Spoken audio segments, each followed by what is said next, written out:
Pension అనేది అప్పుడు కాకా వెంకటస్వామి గారు లేబర్ మంత్రి ఉన్నప్పుడు లాంచ్ చేసినారు.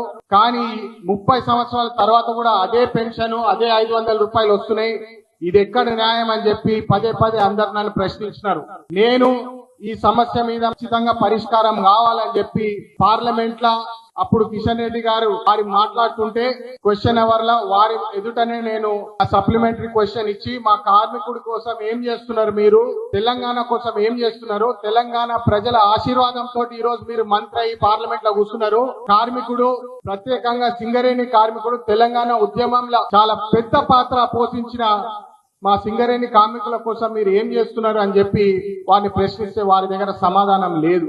ఈ రోజు పదే ఆ అంశం మీద పోరాటం చేస్తున్నాము. ఖచ్చితంగా దాని మీద చర్యలు తీసుకునేటట్టు నేను పనిచేస్తానని చెప్పి మళ్ళొకసారి సభాముఖంగా మీకు మాటిస్తున్నాను. కిషన్ రెడ్డి గారికి సవాల్ విసురుతున్నా, ఒక ఛాలెంజ్ విసురుతున్నా.